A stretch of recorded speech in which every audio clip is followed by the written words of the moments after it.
My name is Paul Presley, and I'd like to tell you a little bit about a book that I have written entitled On the Rim of the Caribbean, Colonial Georgia and the British Atlantic World. It's published by University of Georgia Press. One of the things that happens is the fact that most Georgians and most Americans tend to see 1775 as the defining event. Everything is headed towards that point.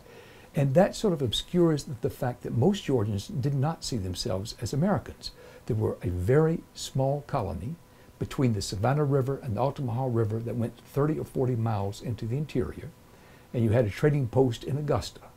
And they saw themselves as Georgians first, and then as members of the British Empire. And they were looking at an Atlantic world. They were looking at 4 continents. I've enjoyed 18th century history, particularly in Georgia, and because I work on Ossabaw Island, which became a plantation economy in 1760, this interested me.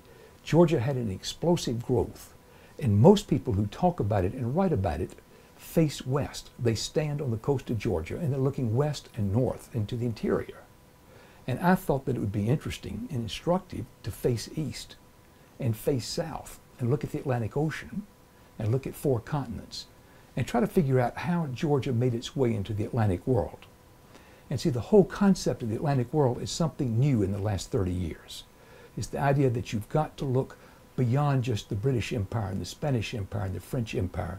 You've got to look at how millions of people crossed the Atlantic, how commodities were exchanged, and how they collided with each other and impacted with each other and changed cultures and values. And that's what fascinated me. How did that Atlantic world impact people within Georgia? You've got to think of the Savannah as waterfront. And of course, you only have 2,000 people in Savannah. It's a small town. It's 8 streets deep and 5 streets wide. So when you get the number of ships each quarter, from the statistics that I've found, you had approximately 380 sailors. And at any one time, 250, 260 sailors in a town of 2,000. So that's already going to have an impact. And most of those sailors are from the Caribbean. And a good part of the others are from Charleston. And I estimate that as much as 1/4 of the sailors were black. Savannah had more black sailors than any port on the eastern seaboard. And this is a major, major factor. And it made white Georgians very, very nervous. And of course, why would that be? Because these sailors, some of whom were free, some of whom were slaves, had a lot more independence and autonomy. You know, they had a real skill. I'm a retired head of school. I currently work on Ossabaw Island, which is the 3rd largest barrier island off the coast of Georgia.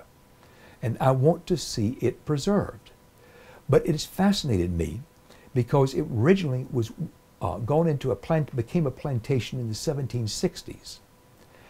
Africans were imported, and those same families remained on the island, some of them until the 1940s. And they've moved to a community called Pinpoint. And I've become friends with some of those people in Pinpoint. I took them back over to see the island, and we walked down to the slave cabins. And they told me, 6 of them told me that they had lived there as children in the 1940s. And the conditions in those 1940s was not terribly different from the 1840s. But they're proud of the fact that their ancestors grew indigo on the 1760s plantation. They're proud of the fact that their ancestors grew Sea Island cotton in the antebellum period. And they're proud of the fact that their ancestors who were freedmen after the war became tenant farmers and carried with them the church that they created on that island, the Henry Knott Baptist Church, and took that with them when they moved to the mainland to create the community of Pinpoint.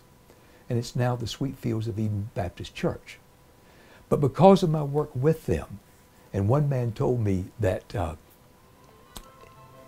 in living on that island, he considered that island that belonged to his families.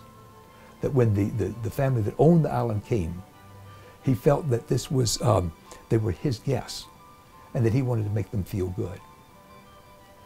That touched me deeply and led me to want to write this book. Now, I have other historical reasons for wanting to do this. I want to change the way 18th century history is interpreted in Georgia and push it in a different direction. But it's given me an emotional bond with the subject.